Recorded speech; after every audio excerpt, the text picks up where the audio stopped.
Have you ever been on a date where halfway through you suddenly start questioning yourself? You wonder if you're good enough, attractive enough, or interesting enough for this person sitting across from you. And even though nothing's gone wrong, you feel this heavy pressure in your chest, as if you're already losing before the game has even begun. Let me tell you something. Feeling inferior in dating is not a reflection of your worth. It's a reflection of the way you see yourself. And the good news that can change, feeling inferior when dating doesn't mean you're broken. It means you've been looking at it through the wrong lens. You're not there to audition, you're there to explore. You're not there to prove your worth, you're there to see if there's a fit. The moment you stop putting others on pedestals, stop performing, stop comparing, and start owning your value, something shifts. You stop dating from a place of fear and start dating from a place of power. And that's when real connection begins. One of the biggest mistakes people make when dating, and one of the surest ways to feel inferior, is putting the other person on a pedestal before they've even earned it. It happens in an instant. You walk into a room, see someone attractive, charming, or confident, and suddenly your mind starts racing. They're out of my league. I hope I don't mess this up. I need to prove myself. Without realizing it, you've already given them all the power in the interaction. You've decided that they are the prize and that your role is to try to impress them enough so they'll pick you. And in doing so, you've created an imbalance where you are always reaching, and they are always being reached for. The problem with this mindset is that it assumes you already know this person is worth all that energy and admiration. But here's the truth, you don't know that yet.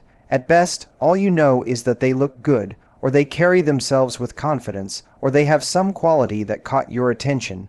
That's surface-level information. You don't yet know their values, how they treat others, how they handle stress, how they respond to challenges, or how they deal with conflict. You don't know if they're generous or selfish, if they're kind or condescending, if they're consistent or unreliable. In other words, you're elevating someone before you've even collected the evidence of who they really are. When you do this, you unconsciously shift your role from being an equal participant in the dating process to being a performer on stage. You start editing yourself, withholding your real thoughts, or pretending to like things you don't, all in an effort to keep their attention. But ironically, the more you do this, the less attractive you become. Why? Because the most magnetic people in the world are not those who desperately try to please. They're the ones who remain grounded, self-assured, and willing to walk away if something doesn't feel right. Think about it. When you meet someone new, you're not just asking yourself, do they like me? You should also be asking, do I like them?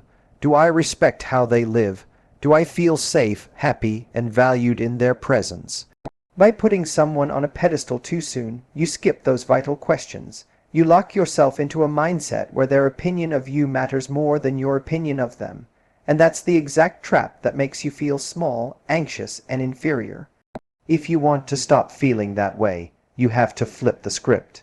Instead of seeing every new person as a prize you need to win, start seeing yourself as the prize too. Show up curious, not desperate. Let them reveal who they are before you decide how much energy, attention, or admiration they deserve. When you hold your own value at the same level as theirs, the pedestal disappears and equality returns. And that's where genuine attraction begins to grow. Another reason you may feel inferior when dating is because you slip into performance mode instead of connection mode. The moment you sit across from someone you're attracted to, it's like a switch flip in your brain. You stop being yourself and start being the best version of yourself, the polished one, the witty one, the charming one who never stumbles over their words. You rehearse the stories you think will impress them. You carefully watch their reactions to see if they're entertained or interested. You scan for signs of approval, the way a student scans for a teacher's nod after answering a question. Without even realizing it, you've turned a date into an audition, and auditions always come with pressure. The problem with auditioning is that it makes you feel like you're on trial. You start worrying, am I saying the right thing? Do I look good enough? Do they like me? That constant stream of questions running in your head keeps you from actually being present. And presence is what makes connection possible. Instead of listening deeply to what they're saying, you're too busy planning your next clever response. Instead of letting the conversation flow naturally, you're managing it like a performance. And ironically, the harder you try to be impressive, the more disconnected and tense you feel. That tension is exactly what translates into the feeling of being less than in the interaction. When you're stuck in performance mode, the focus is completely external. It's all about winning their approval, securing their interest, and making sure they don't lose attraction. But that means you've handed over all the power. They become the judge, and you become the contestant. Naturally, in that setup, you're always going to feel like the weaker tone. The truth is, confidence in dating doesn't come from impressing people. It comes from connecting with them. And connection doesn't happen when you're trying to prove yourself. It happens when you're curious, open, and authentic. Imagine how different dating would feel if you flipped the script. Instead of sitting there thinking, "Do they like me?"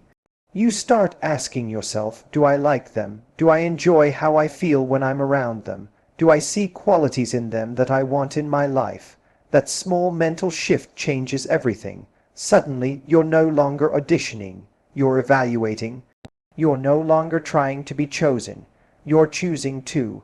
The pressure dissolves, the anxiety fades, and you find yourself showing up more relaxed, playful, and confident. That's when you stop feeling inferior and start realizing that dating isn't about performing. It's about discovering whether two people fit together. Another hidden reason you may feel inferior in dating is because of comparison. It's so easy to look across the table and instantly start measuring yourself against the person you're with. You notice their job title, their confidence, their looks, their way of speaking, and without even realizing it, you hold all of that up against your own insecurities. Maybe you compare their successful career to the uncertainty you feel in yours. Maybe you compare their polished appearance to the small flaws you criticize in yourself every morning in the mirror.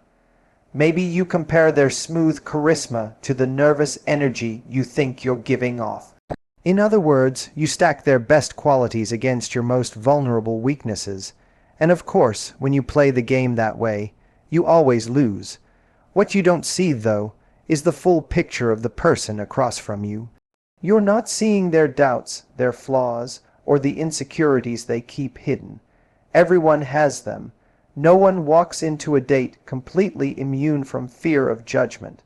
But the human mind has this strange way of magnifying our own shortcomings while minimizing theirs. You see their highlight reel and you measure it against your behind the scenes footage. That distortion is what makes you feel like you don't measure up. The truth is, dating isn't a competition where one person is better and the other is worse.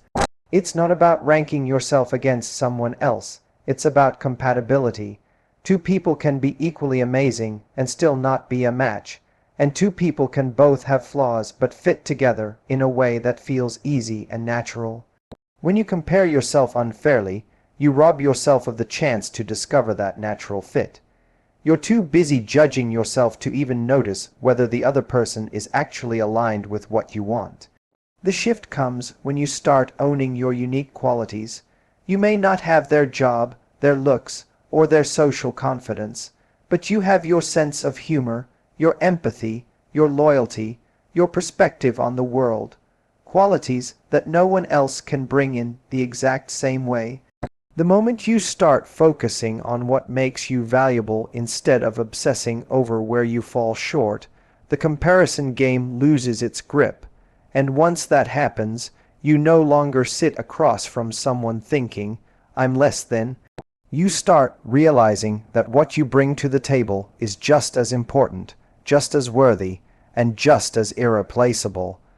The deepest reason so many people feel inferior when dating is because they forget what they actually bring to the table.